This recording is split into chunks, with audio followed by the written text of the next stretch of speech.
السلام علیکم دوستو، آج پھر موجود ہیں ایک نئی سٹوری کے ساتھ۔ بیدی محل، کلر سیدہ راولپنڈی بابا کھیم سنگھ بیدی۔ یہ محل 1836 میں تعمیر کروایا گیا تھا۔ بیدی محل 3 ایکڑ رقبہ پر بنا ہوا ہے، جسے سکھ دھرم کے پیشوا بابا کھیم سنگھ بیدی نے بنوایا تھا۔ کھیم سنگھ بیدی سکھوں کے مذہبی پیشوا تھے، جن کی شہرت دلی میں بھی ایسے ہی تھی جیسے راولپنڈی اور مسافات میں تھی۔ بابا کھیم سنگھ بیدی کو سکھزم میں بڑا رتبہ حاصل تھا۔ جب پاکستان بنا تو کلر سیدہ میں سکھوں اور ہندوؤں کی آبادی زیادہ تھی۔ سکھوں اور ہندوؤں کو پاکستان چھوڑ کر جانا پڑا۔ کلر سیدہ کا یہ خاندان راجہ مہاراجاؤں کا ہم پلہ تصور ہوتا تھا کہ ہاں مال و دولت کی کوئی کمی نہیں تھی۔ بابا کھیم سنگھ بیدی کا تعلق نہ تو راجہ رنجیت سنگھ کے دربار سے تھا اور نہ ہی ان کی سرکار سے تھا۔ سکھوں کی روحانی شخصیت ہونے کے ناطے گردواروں پر چڑھایا جانے والا چڑھاوا یا نذرانہ انہی کو پیش ہوتا تھا۔ انگریز سرکار نے درباروں کے نام پر بندک کمیٹی کے نام سے ایک ایسی کمیٹی تشکیل دی جس نے گردواروں پر چڑھائی جانے والی نذر و نیاز کو اپنے کنٹرول میں لے لیا۔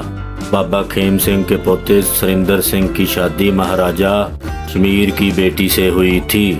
1914 کے جنگ کے نگارے کے پیش نظر انگریزوں کو جنگ کے لیے مزید ہندوستانی سپاہیوں کی ضرورت پیش آئی۔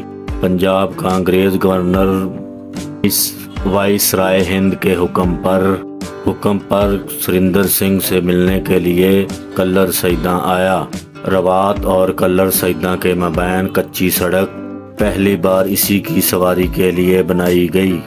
جنگ ختم ہونے کے بعد انگریز سرکار نے بیدی خاندان کو 300 مربع ارضی ساہیوال اور 700 مربع گڑگاؤں پانی پت میں الاٹ کی۔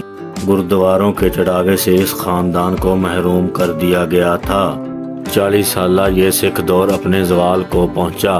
جب پھر پاکستان بنا تو سکھ اور ہندو یہاں سے چلے گئے اور یہ عمارت حکومت پاکستان نے اپنے قبضے میں لے لی۔ اس عمارت کی تعمیر میں استعمال ہونے والا پتھر اٹک اور توحا پر واقع بائی کی بہن سے لایا گیا تھا۔ محل کی تعمیر میں علاقہ کے ماہر فن تعمیرات نے حصہ لیا۔ اس کی دیواروں کی چوڑائی 1 گز سے بھی زیادہ ہے۔ اس کی تعمیرات میں چونا اور پٹسن کے زرات استعمال کیے گئے تھے۔ محل کی 4 منزلیں اور 45 کمرے اور 2 بیسمنٹ ہیں۔ عمارات میں داخل ہوں تو دائیں اور بائیں جانب عملے کے کوارٹر بنے ہوئے ہیں۔ سامنے بڑا میدان جس کے سامنے بیدی محل اور بائیں جانب گورنمنٹ ہائی اسکول کلر سیدہ کی عمارت موجود ہے۔ وہ بسیدہ حالت ہونے کی وجہ سے سکول یہاں سے شفٹ کر دیا گیا ہے، لیکن اس عمارت کی حالت زر پر کوئی توجہ نہیں دی گئی، جو محکمہ کی غفلت کی شکار ہونے والی ہے۔ اوپر کی جانب جانے کے لیے سیڑھیاں موجود ہیں۔ دیواروں پر اب بھی سکھوں کی مشہور شخصیات کی مختلف رنگوں سے مزین تصاویر آج بھی موجود ہیں۔ گزارش ہے کہ گورنمنٹ کے متعلقہ اداروں کی طرف سے اسے بھرپور توجہ دے کر اسے محفوظ بنایا جائے۔ اگر آج کی سٹوری آپ کو اچھی لگی تو ہمارے چینل کو سبسکرائب کریں، لائک کریں، شیئر کریں اور اچھا سا ایک کمنٹ کر دیا کریں۔